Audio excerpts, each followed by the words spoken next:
desde o início desse processo, em que os 4 grandes clubes do Rio se colocaram numa posição contrária ao Clube dos 13, uma das questões que eu tenho até ouvido em alguns programas é o seguinte: mas o Botafogo não participava dessa comissão de negociação e agora o Botafogo diz que é contra o processo licitatório.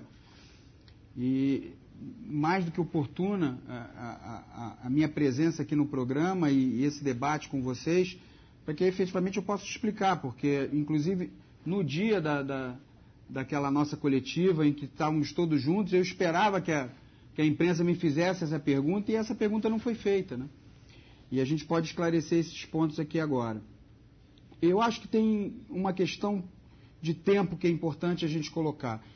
Eu fui convidado pela Patrícia Amorim, presidente do Flamengo, para assumir uma posição dentro dessa comissão, até porque o Dr. Fábio deu a ela o direito de colocar um representante na comissão. Isso foi no final do ano passado. Antes do final do ano, eu mandei uma carta do Clube dos 13 perguntando quando que a comissão efetivamente iria se reunir. E a primeira reunião aconteceu em meados de janeiro. E nós tínhamos uma data, que era março, para apresentar o processo final de licitação. E eu comecei a ficar assustado, achando que não ia dar tempo dessa comissão efetivamente atuar como uma comissão de negociação. E o que eu entendo como uma comissão de negociação? Eu tenho que ouvir as partes interessadas, eu tenho que ouvir os clubes, eu tenho que saber quais são as necessidades de todos os clubes envolvidos dentro do processo.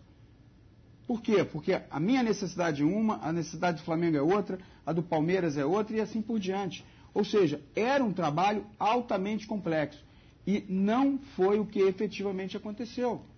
E num determinado momento, Flamengo, Fluminense e Vasco começaram a me fazer perguntas de como a coisa estava acontecendo e eu dizia para eles: não está acontecendo o processo de negociação na forma que eu observo como tem que acontecer. Nós estávamos ouvindo algumas mídias interessadas. Está com o som lá? Tá. Eu estou sem retorno, desculpa. Tá? Nós estávamos ouvindo algumas empresas interessadas, depois nós podemos entrar nesse detalhe, mas efetivamente essa comissão não se reunia e não discutia aspectos importantes sobre isso. E isso realmente me trouxe um desconforto em participar daquele processo.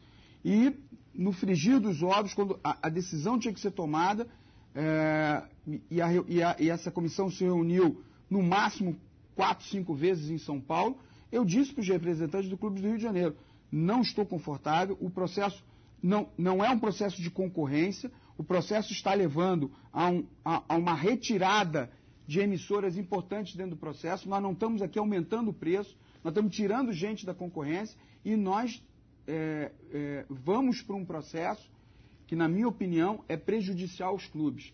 E mais, e aí é uma questão que eu tenho discutido sempre, o Clube dos 13 deixou de ser um agregador, uma associação onde os clubes tivessem uma representação forte dentro da Sul-Americana, na Conmebol, na Libertadores, e mais ainda, o que me preocupa muito, é que dentro do Clube dos 13 hoje, o Botafogo, por exemplo, está engessado. Eu tenho um determinado dinheiro a receber, quantia a receber, e eu não saio daquilo nunca. Eu não tenho direito de crescer. Como é que era o processo? Nós tínhamos um diretor executivo no Clube dos 13, que é o senhor Ataíde, que foi a campo, que estudou e formulou uma série de questões que deveriam fazer parte do edital. E as empresas eram convidadas pela comissão de negociação para uma reunião onde elas apresentariam o seu produto, diriam como tratariam a TV aberta, TV fechada, o pay-per-view, o mobile, a internet, por aí em diante. Vi algumas empresas muito bem preparadas para isso e vi, assustadamente falando, algumas empresas completamente despreparadas para isso. Né? E o Ataíde tinha algumas questões que o Ataíde colocava como fechada dentro do grupo de negociação, e quando, na verdade, não foram discutidas dentro do grupo de negociação. Eles foram discutidas e foram levantadas e foram assumidas pelo diretor executivo. E isso, obviamente, criou dentro do grupo de negociação um constrangimento. E eu não me senti à vontade com isso. Ponto número 1.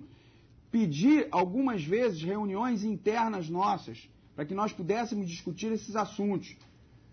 inclusive, sugeri 2 dias direto em São Paulo, para que a gente ficasse lá. 2 dias viraram uma tarde, antes de uma manhã, que era para a gente decidir o edital. Edital esse que era para ser decidido entre a diretoria do Clube dos 13 e essa comissão de negociação, sem uma reunião de todos os clubes interessados. Eu não posso aceitar isso. Eu não posso fazer parte disso, sinto muito. E não tem nenhum documento assinado pelo Botafogo, e foi nesse momento que os 4 grandes clubes me perguntaram, e eu disse, olha, o processo eu não estou gostando. Se vocês me colocaram lá como representante de vocês, digo, não estou gostando. E foi aí que a gente tomou a decisão.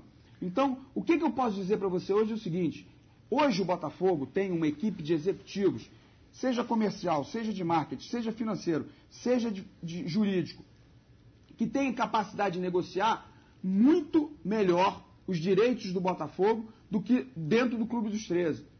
É essa a questão que eu coloco. Ou seja, o Clube dos 13 deixou de ser uma representação dos clubes. Por quê? Porque ele não tem equipe para isso. Vamos falar então da questão do pay-per-view especificamente.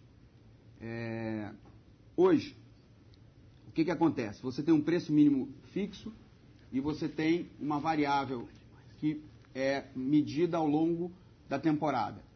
No meio da temporada, no final da temporada, a gente é apresentada pesquisas e essas pesquisas dizem aonde você está, em que patamar que você está.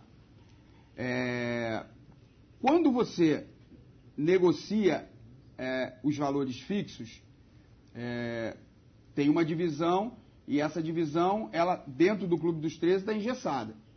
Eu hoje estou num patamar lá dentro do Clube dos 13 que eu não consigo sair de jeito nenhum. Tá? Quando eu consigo negociar Mas não conseguiria com essa nova concorrência? Não. As colocações lá são pré-estabelecidas e você só muda isso dentro de uma reunião com os 20 clubes. E aí, meu amigo, você não consegue mudar. Novamente falando para o torcedor do Botafogo, que é o maior interessado, evidentemente, nisso, né? Hoje o Botafogo ganha cerca de 22 milhões, né, com direitos de televisão. No contrato atual que termina agora em 2011. Conversando com os executivos que estão dando suporte, trabalhando com o senhor, qual o mínimo que o senhor asseguraria ao torcedor alvinegro e o Botafogo vai ganhar com esses direitos? De 22, no mínimo, o Botafogo vai para quanto? Eu posso te assegurar que eu dobro isso, Mauro. Então, no mínimo, 44 milhões, né? Isso é o mínimo. Certo. Eu dobro esse valor. E a minha outra pergunta é sobre uma frase anterior do senhor, sobre as emissoras que apresentaram proposta, que apresentariam, né? Pretendiam apresentar proposta.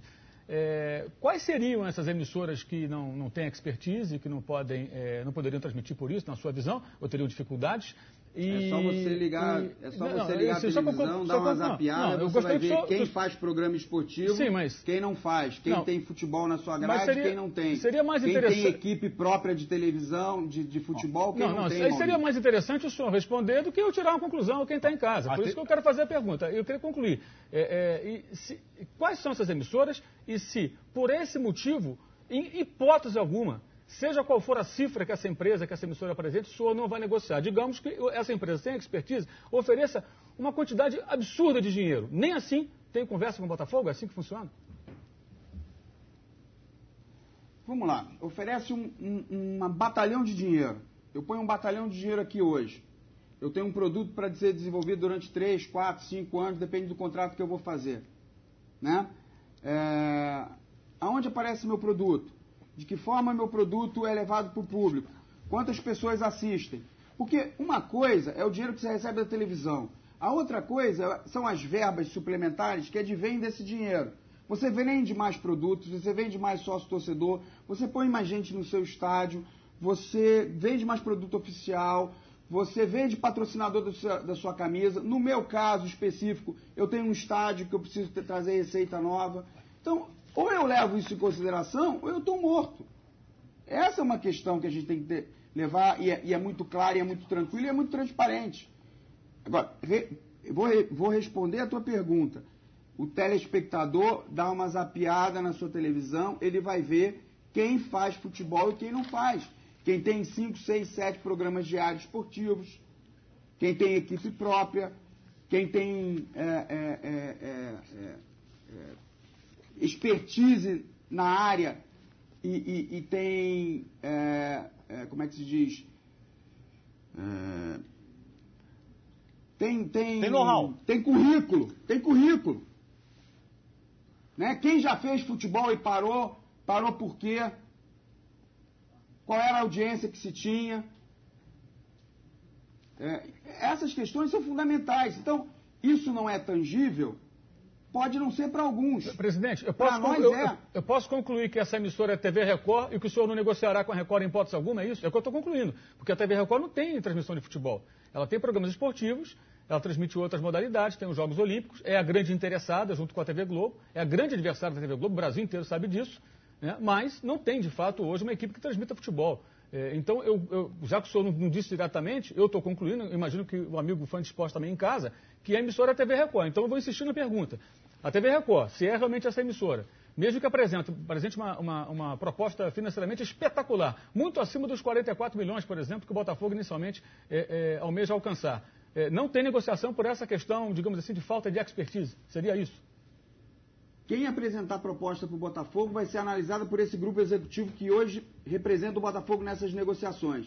Se esse grupo executivo me passar e disser, presidente, apesar de todos os riscos, com esse dinheiro a gente faz outro tipo de ativação, é possível? Beleza, o Botafogo está lá. Se eles chegam para mim e dizem, presidente, apesar de todo esse dinheiro, a perda depois é muito grande, não vale a pena, o risco, o Botafogo não está lá.